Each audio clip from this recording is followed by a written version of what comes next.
videocolumna se llama lo que la mayoría de la gente desconoce de López Obrador. Creo que va usted a conocer cosas muy interesantes y novedosas. Ojalá que así sea.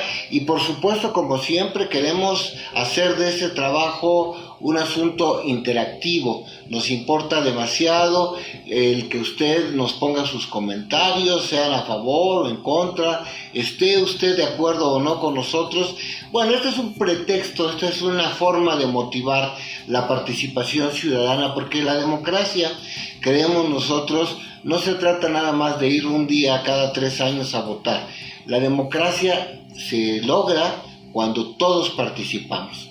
De acuerdo pues a esta historia, para armar la historia, le decía, le hemos llamado lo que la mayoría de la gente desconoce de López Obrador, y esto es lo que proponemos a su consideración.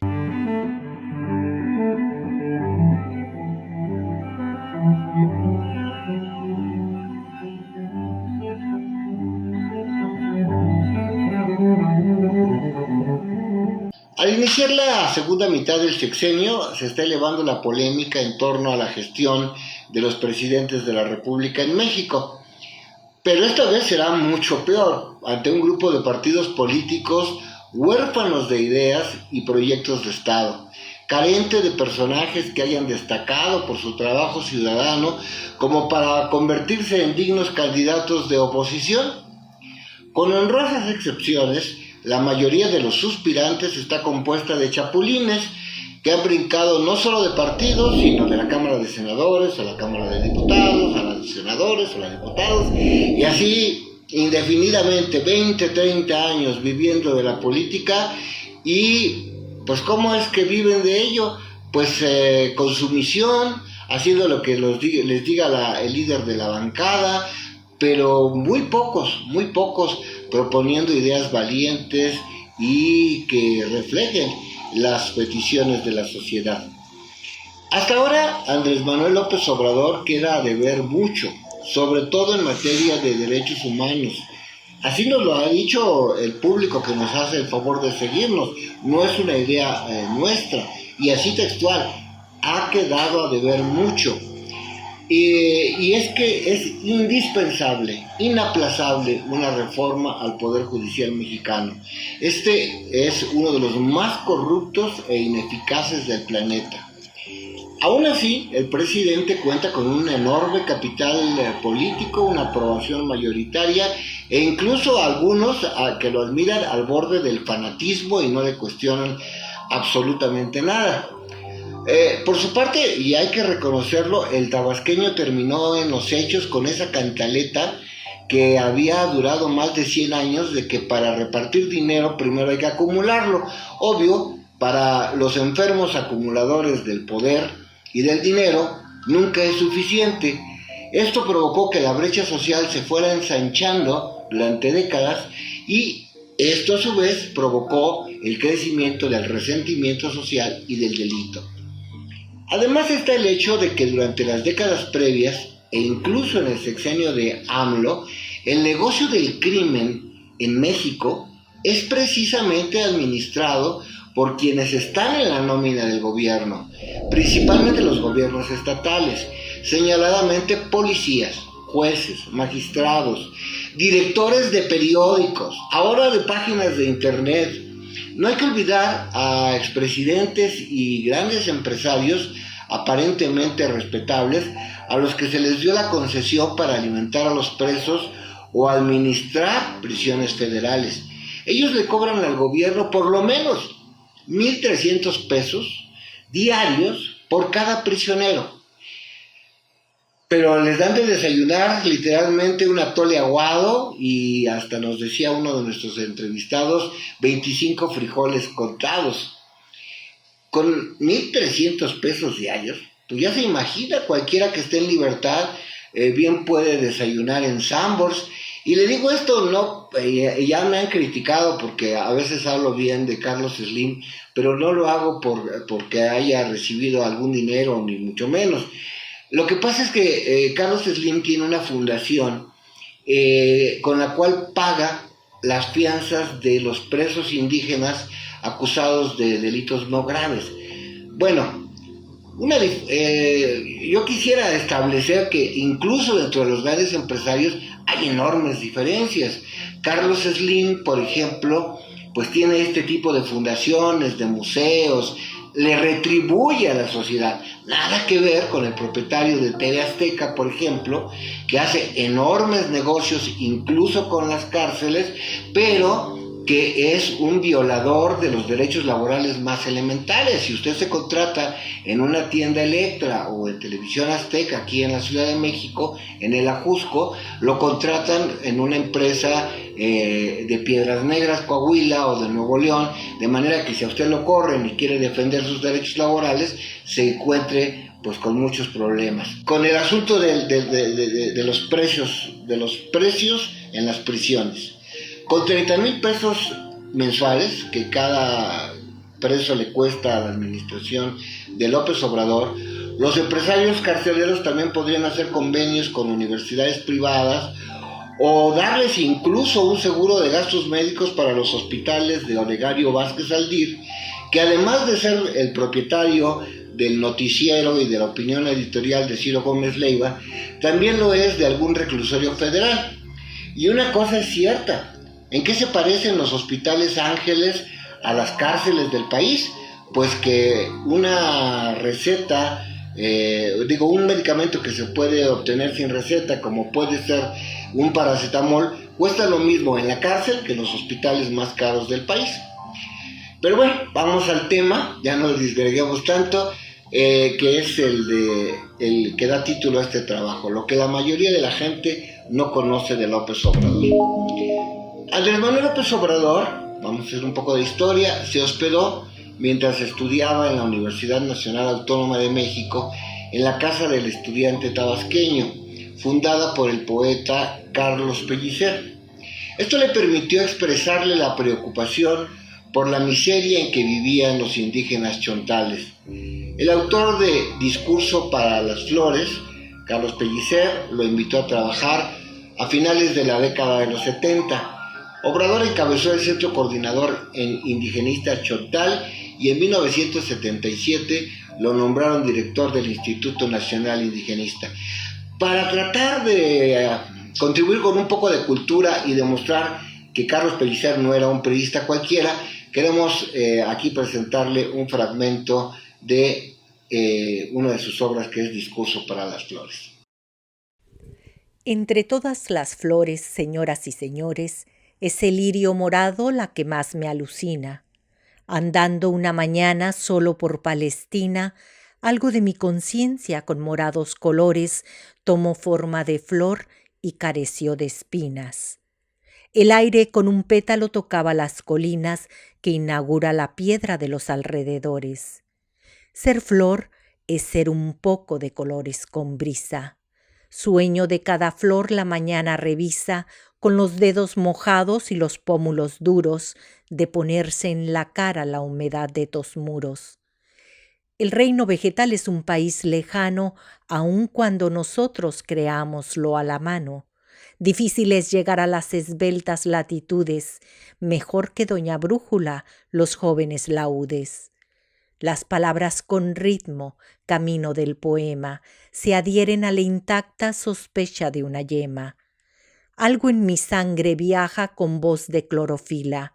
Cuando a un árbol le doy la rama de mi mano, siento la conexión y lo que se destila en el alma cuando alguien está junto a un hermano.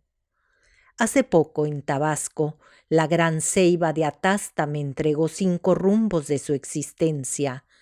Izó las más altas banderas que en su memoria vasta el viento de los siglos inútilmente ajó. Estar árbol a veces es quedarse mirando sin dejar de crecer el agua humanidad y llenarse de pájaros para poder, cantando, reflejar en las ondas quietud y soledad. Ser flor es ser un poco de colores con brisa. La vida de una flor cabe en una sonrisa. A principios de la década de los 80, José López Portillo mandó a buscar a López Obrador para que le bajara a las críticas contra Roberto Madrazo Pintado. El emisario presidencial que lo buscó en Villahermosa, porque eso era lo que hacían los delegados del Instituto Indigenista, ubicarse en las capitales de los estados, no lo encontró. López Obrador estaba viviendo en una choza en el poblado de Nacajuca. Cuando este comisionado lo encontró, pues no estaba López Obrador, estaba trabajando, pero entró a la choza. Le sorprendió mucho ver que José Ramón, un niño de brazos, estaba desnudo en una cuna rústica. Desnudo no por pobreza, sino porque el calor es insoportable. Y mientras tanto, la esposa Rocío Beltrán Medina lo salió a recibir con las manos llenas de harina, porque ella misma preparaba el pan que consumían en su casa. En 1983, Adolfo Lugo Verduzco era presidente del PRI, y a diferencia de otros dirigentes del partido que buscaban triunfos al costo que fuera, él hizo famosa la frase: en las elecciones se gana o se pierde, que a lo mejor usted dice, bueno, pero esa es una verdad de perogrullo, y tiene razón. Pero el caso es que decir esto, que las elecciones se gana y se pierde, no formaba parte del vocabulario de los dirigentes del Partido Revolucionario Institucional.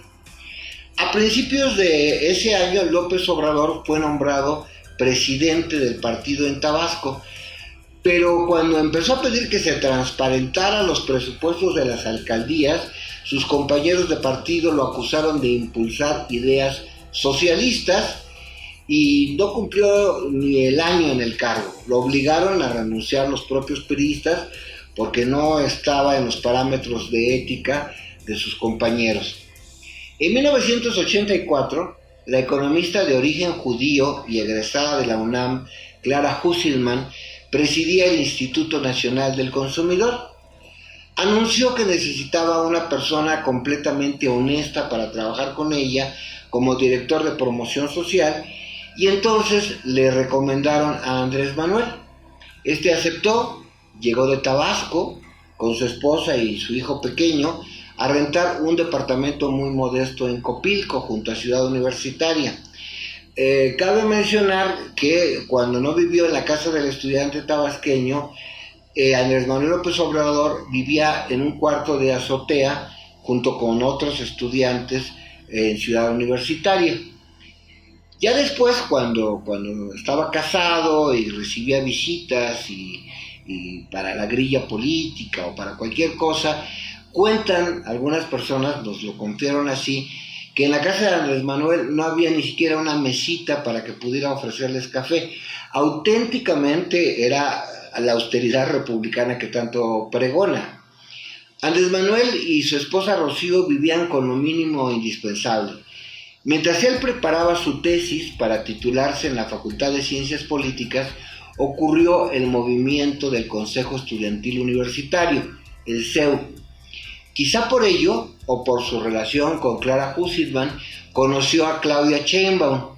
Esto explica también el odio de Alfredo Jalife por Claudia Sheinbaum. Ella y su compañero de ese entonces, Carlos Simas, se dieron cuenta que el supuesto doctor, porque es la hora en que la UNAM no encuentra su tesis, era un espía, y lo alejaron del movimiento del CEU. Al mismo tiempo, Alejandro Frank Hoeflich se desempeñaba como investigador asociado del Instituto de Ciencias Nucleares de la UNAM. Aunque Frank no participa en política, ha sido otra de las víctimas frecuentes de Alfredo Jalife Rame Barrios.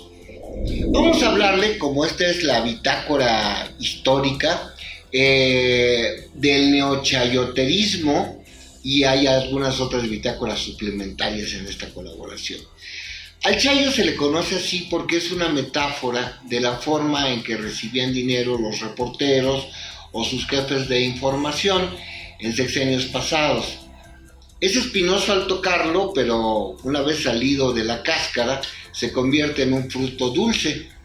En la Cuarta Transformación, este asunto del chayo no ha desaparecido, sino justamente se ha transformado. Algunos de los youtubers que más dinero ganan, y esto no es ilegal por supuesto, no necesitan hacer periodismo, basta recortar los segmentos de la transmisión del Centro de Producción de Programas informativos y especiales, se propíe, poner un cartel amarillista como Felipe Calderón es un asesino, él mismo lo confesó, y de inmediato estos videos empiezan a monetizar. Como les digo, esto puede ser inmoral, pero no es ilegal. Lo que sí se pone un poco más complicado es cuando los periodistas que acuden a la mañanera hacen preguntas del tipo: oiga, ¿qué opina de que ya pusieron cámaras del C5 en Quintana Roo? O, por ejemplo, ¿y cuándo nos va a visitar a Tláhuac? O, ¿qué pasa con el asunto de las vacunas en Sonora?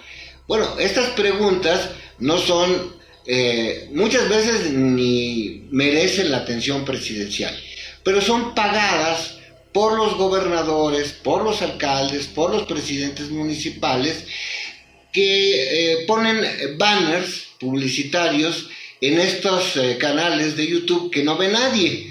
Son exclusivamente correos de poder, como ya se utilizaba antes. Y ahora, pues, para regresar al tema de López Obrador y por qué se tardó mucho en estudiar la universidad, etcétera, quisiéramos hacer un recorrido por los presidentes de México recientes, de la época contemporánea, y sus estudios. Mire usted, Miguel Alemán Valdés fue el primer presidente de México que estudió Derecho en la UNAM. Adolfo Ruiz Cortines estudió contabilidad en un colegio jesuita. Adolfo López Mateos estudió la secundaria gracias a una beca de los hermanos maristas, quienes pues tenían una labor también, no solamente del negocio académico, sino de dar becas. Después, López Mateos recibió el padrinazgo de Isidro Fabela, que era un muy influyente diplomático mexicano y digamos que fundador del Grupo Atlacomulco, y él lo ayudó a entrar a la Escuela de Economía de la Universidad Nacional Autónoma de México, que había sido fundada por Daniel Cosío Villegas dentro de la Facultad de Jurisprudencia. Por su parte, Gustavo Díaz Ordaz, Luis Echeverría, José López Portillo y Miguel de la Madrid son egresados de la licenciatura en Derecho. Carlos Salinas de Gortari, para vergüenza de la maestra Ifigenia Martínez, que era la directora de la Escuela Nacional, estudió Economía. Ernesto Zedillo también estudió Economía, pero en el Instituto Politécnico Nacional, y ahí se acabó la época de los presidentes egresados de la Universidad Pública Mexicana, porque Vicente Fox tuvo un título express como licenciado en Administración de Empresas, porque aunque interrumpió varios años sus estudios en la Universidad Iberoamericana de León, Guanajuato, ya cuando lo nominaron a la candidatura presidencial, pues rapidito le tramitaron su título profesional, porque no había alcanzado a terminar, así que no es López Obrador el único que se tardó. Felipe Calderón, por su parte, es egresado de la Escuela Libre de Derecho. A pesar de las acusaciones de plagio en su tesis, Enrique Peña Nieto se tituló como abogado, pero por la Universidad Panamericana. En cambio, Andrés Manuel López Obrador es el primer presidente de México egresado de la Facultad de Ciencias Políticas de la UNAM. Y aunque se le ha fustigado por haber tardado más de 10 años en obtener su título, también hay que reconocer que lo consiguió mientras cumplía también 10 años de no dejar de trabajar, digamos que ininterrumpidamente, desde el Instituto Nacional Indigenista hasta el Instituto Nacional del Consumidor. En otro tema que consideramos muy importante, quiero hablar de los que huelen a gas, huelen a azufre. Porque con el anuncio de que el gobierno creará una nueva empresa para vender gas a bajo precio a la gente más pobre que lo consume en cilindros metálicos, López Obrador abrió un nuevo frente de batalla. Y ya no faltaron los que dicen que es un comunista, que el Estado siempre está haciendo empresas para quebrarlas, que nos va a costar a todos los contribuyentes. Pero se les olvida a sus detractores que el Estado es propietario del suelo y el subsuelo, así como de todo su contenido. Si el gobierno no ha subido el precio a los distribuidores, por qué estos han aumentado el costo al público en casi 50% en 6 meses, 10 veces más que la inflación. Y solo hay una respuesta: la especulación. Y el gobierno está obligado a detenerla. Y una fórmula es distribuyendo gas en cilindros, que es como la forma en como lo consume la gente más pobre. Quiero decirle que en México hay 5 grandes monopolios del gas. 2 de ellos son hermanos. Otro es Gas Nieto, que es el que se encarga de la distribución en la Ciudad de México. Y cuentan los que saben que una vez a la semana, dicen que los miércoles para ser más precisos, se reúnen para decir: ya cómo vamos a poner el gas esta semana. Pues tú ponlo a 11.30 litros, yo lo pongo a 12.50. Bueno, eso era en diciembre, ahorita está en 14.15, en 15.30. Y ese monopolio se debe detener. Y López Obrador está haciendo perfectamente en tratar de que haya mayor competencia. Bueno, no dicen los neoliberales que quieren libre mercado. Bueno, pues que enfrenten la competencia, ¿no? Y ya finalmente quiero terminar esta colaboración con el tema de los educados por youtubers. Con motivo de la vacunación para el COVID a mayores de 20 años, se desató la búsqueda para saber qué significaba estado de postración, lo cual nos parece que es una clara muestra del fracaso de muchos nuevos medios informativos que no proveen ni siquiera un mínimo de alfabetización en español a los jóvenes. Muchas gracias por su compañía esta semana. Le invitamos a que se suscriba, a que comente, a que comparta este video y que hagamos la democracia entre todos. Muchas gracias y hasta la próxima semana. Los Ángeles Press, las noticias que no se escuchan en tu país.